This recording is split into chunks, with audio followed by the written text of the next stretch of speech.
on the Cabinet QR.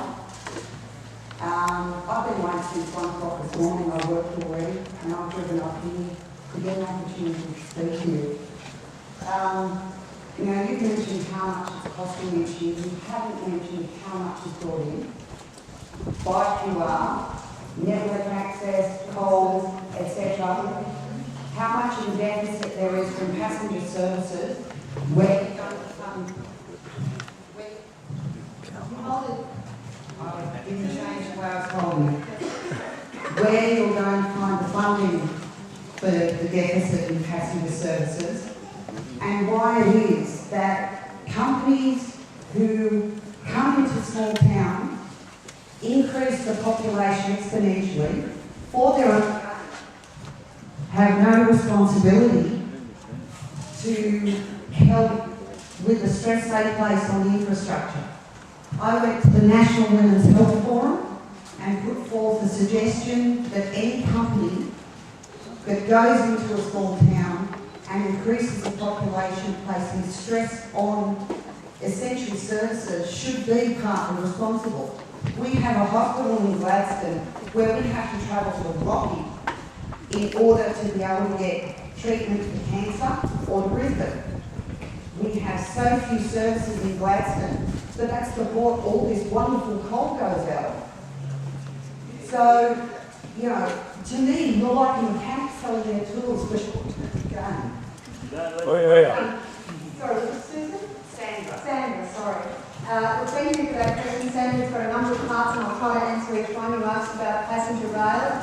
Yes, passenger rail costs money to run, as it does everywhere in the world. Public transport is publicly subsidised wherever it operates, anywhere in Australia and in fact anywhere in the world. And we will continue to publicly subsidise passenger rail, and we will continue to publicly own the passenger rail service.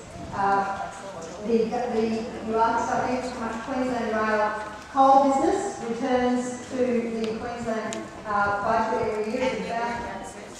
Sorry. Yes, but the Queensland Rail, the whole thing, the whole business, returns about $215 million, which would no longer come in, but we would also be relieved entirely of all of the debt repayments that we are making now, and we would have to make in the future. And that is, and the interest on that, I think within the next 3 years will actually outstrip the money that's coming in because of the nature of the investment that is required. So it feels that is really about a zero-sum game. And so the last point, sorry, the right about coal, many of the big companies who come into towns, can I say I agree with you that there is, I think, a need for some of the companies to be looking at bigger and support and investment into some of the towns that they're in.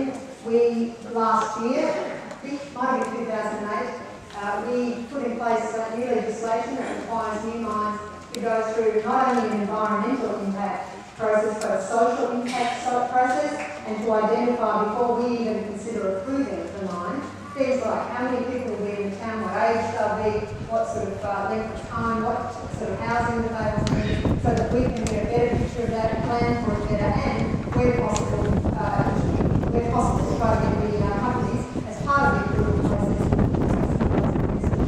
Companies we increased royalties on companies called recent about 2 years ago, and as you'll know, there was currently a very large debate about how much return to taxpayers come out of the mining companies and come out of the federal government's proposed tax reforms. If those tax reforms go through in pretty much the shape they're currently proposed, I think we might see some changes, I don't know, but the current proposal is that there will be every single year allocated federal resource tax, an infrastructure fund of about $700 million. Queensland stands to get about $400 million of that every single year, and those funds will be earmarked for mining resource communities for infrastructure. So when you're listening to the federal debate about all of this, and there are many parts of it, that one doesn't seem to get much airplay, and it will make a big difference to places like Gladstone and Rockhampton. And I say in relation to Gladstone Hospital that we are currently doing a piece of work looking at the long-term changing needs of the Gladstone population given the known population growth that will occur with natural gas. So there is a process happening now in Gladstone Health to look at what sort of population will they be servicing in 4 years' time, in 10 years' time, and how do we plan to expand the services there so that people aren't travelling into the UK. Well, it can't cope with what it's currently got. Okay.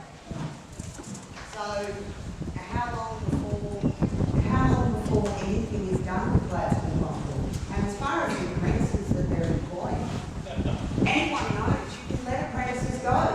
The only commitment the new QR will have to its current employees is a 2-year commitment. Well, that's to say it's negotiation, and your unions are sitting down around the table negotiating that right now. Well, all I know is what's written in the bargaining agreement, and that only gives us a 2-year commitment on Well, both it's sides. a very negotiation, and there's a negotiation about it.